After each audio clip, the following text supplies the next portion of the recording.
Hi, I'm Gina Page, president and co-founder of AfricanAncestry.com. Welcome back to our latest installment of Facebook Live, and I have some cool things to talk to you about. For those of you who don't know, African Ancestry is the pioneer of genetic ancestry tracing for Black people, and so we are the only company that can tell you specifically where on the continent of Africa you share ancestry, down to the people and the ethnic group, and the country. So the other companies out there are just going to tell you you're some percentage African, and you already know you're some percentage African. You need to come to African Ancestry so that we can tell you exactly where in Africa you share ancestry with. What are the practices and the traditions and the cultures that make up the people that you descend from? How can that empower you and transform the way you see yourself as well as the way you see Africa? And when you do it for yourself, you're also doing it for your entire family on a particular lineage. So it's a family project that only takes one person to provide DNA for. So that's who we are. That's what we do. I'm here with my Uber producer,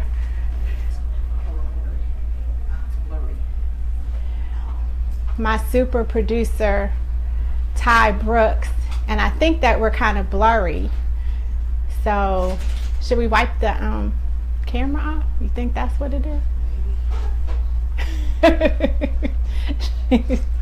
There's always something with Facebook Live. So if you can't see me clearly, just hold on for a second, because we're gonna try and fix that.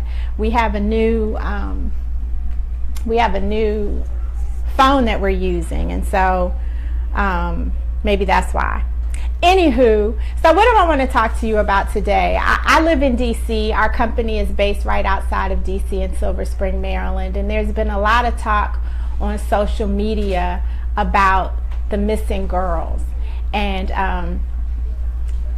well, go ahead, wipe it real quick. Hold on. All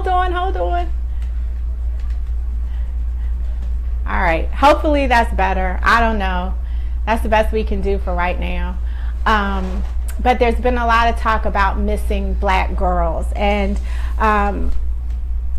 so I felt like it was important for us to share with you some of the things that our African villages do and did to keep our children safe. But before we talk about that, I think it's important to at least consider why our girls are missing. And while I don't know the reasons, there is some talk about, and there's some ways things we can hypothesize about, that they're not comfortable in the environments that they live in.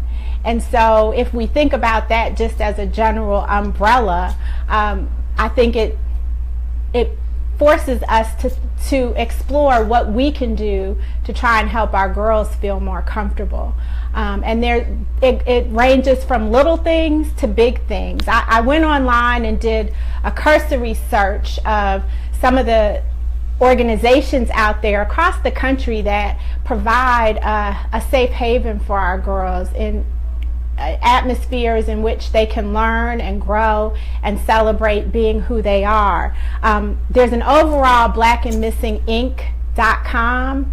That Black and Missing Foundation works to highlight and raise awareness specifically about our children and not just our children, but our people who are missing. So I encourage you to follow them and get your news from them, because they are representing our needs specifically. There is a group in Chicago, girlslikeme.com, that's doing some amazing work raising the self-esteem of our Black girls. There's BlackGirlsCode.com, which is all across the country, and they have chapters in many cities across the country, and obviously they're helping to teach girls coding skills, which prepares them to perform better in school, to compete better, and maybe even become entrepreneurs. There's some young kids who are developing apps and all sorts of things because they know how to code.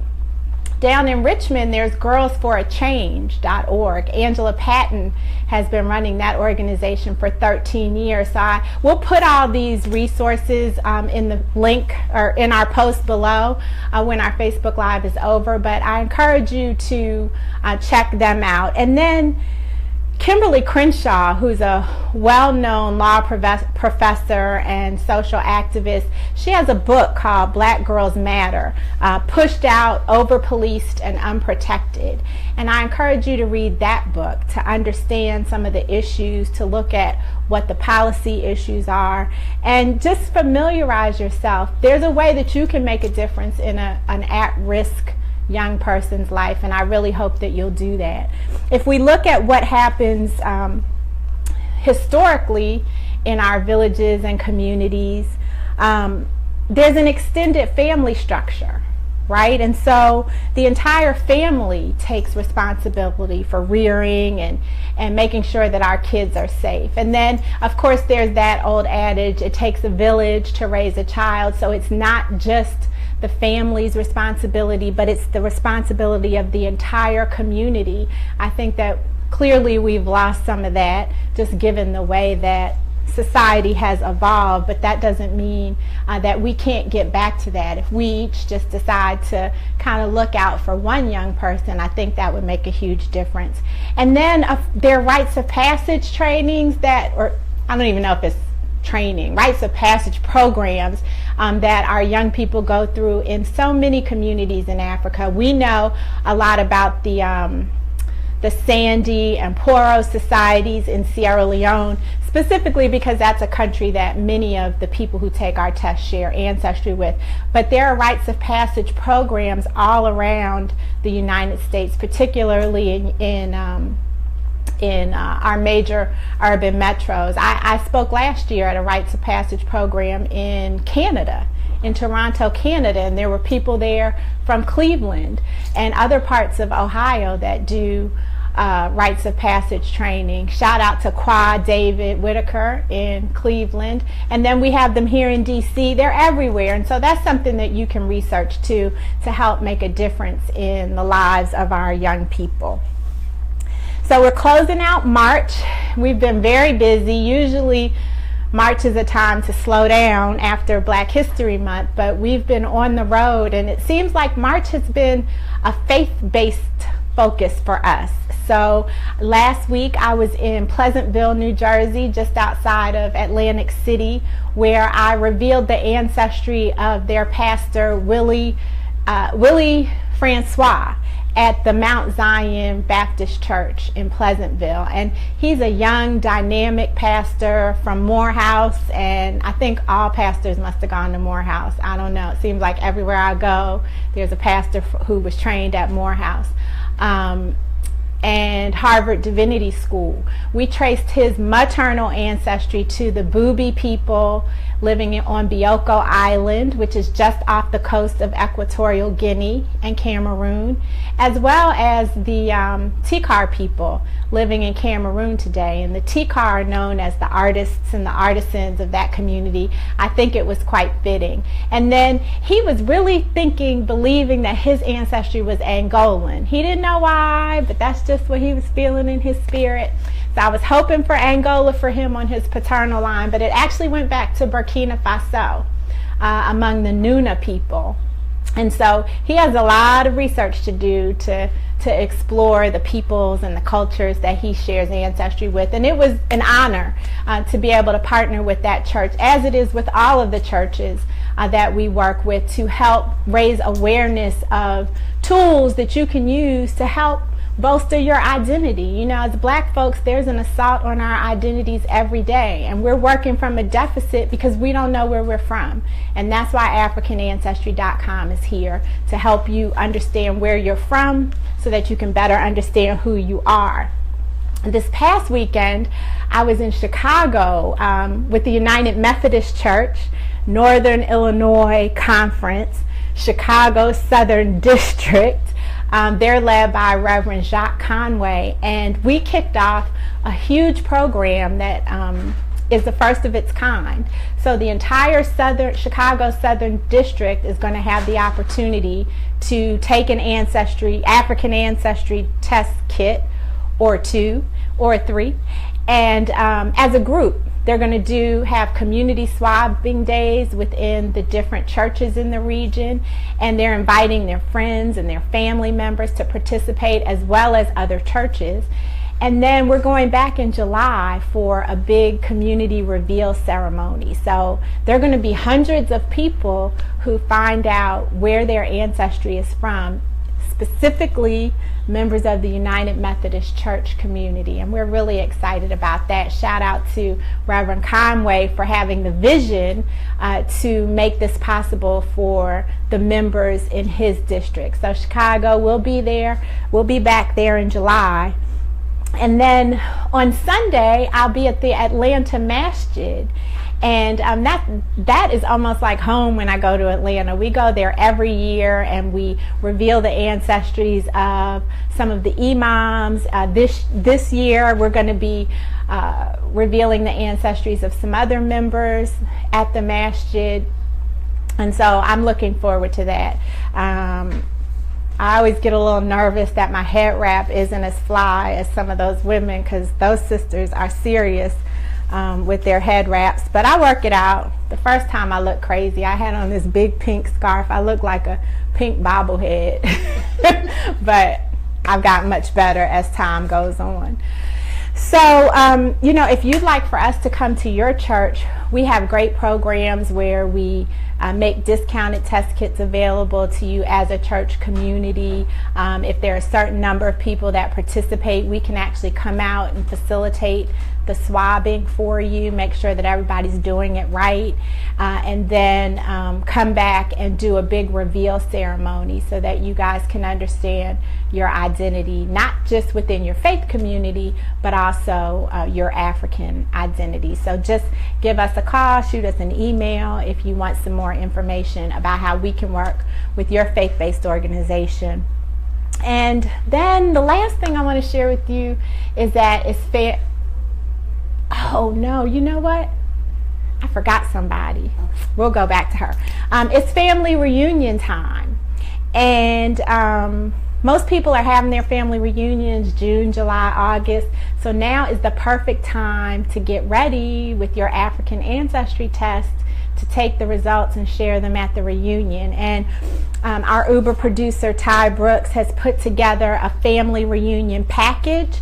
So if you call our office, you can get a family reunion information package. So what we'll do is we'll give you some brochures.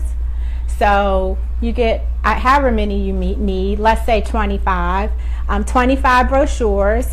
Then we have these family ancestry tracing tips. So we'll give these to you, enough copies for your members. You can make more copies. We have an article on the Beckley and Reed family reunion. These are descendants of the Barr family, and this article talks about how they used African ancestry and revealed the results at their reunion.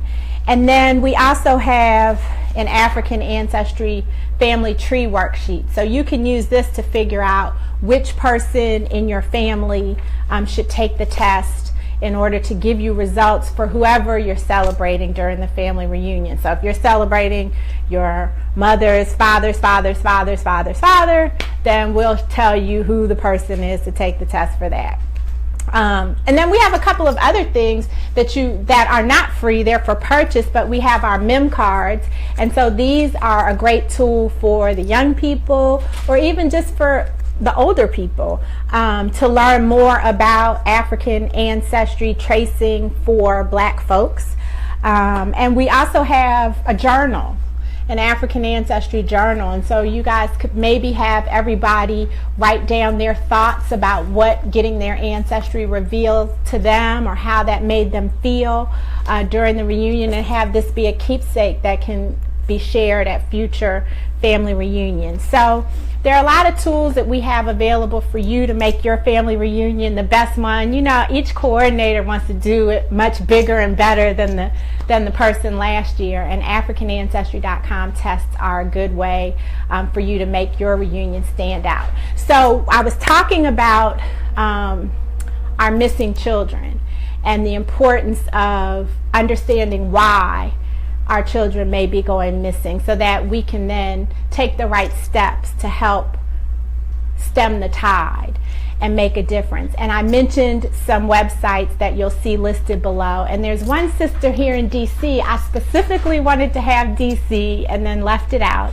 but her name is Sonjiah Davis, and she has a show on weactradio.com on Wednesdays. So tomorrow at 11 a.m. Eastern Standard Time, Sonjiah will be on Get Your Mind Right. She's a mental health expert, among other things, and she'll be talking about what kinds of things we can do to support our girls and our women who go missing. Sonjiah is also a yoga teacher, and her yoga class her spring series starts in Southeast this Saturday, and the first class is free. So we'll put all that information on our site, but I want to make sure that I shout out Sonjiah because she does very important work, and she's an important person to me.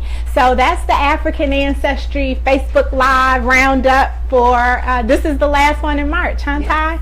This is our last March one. We'll see you in April with some more exciting new things for you to discover and explore with AfricanAncestry.com. Thanks.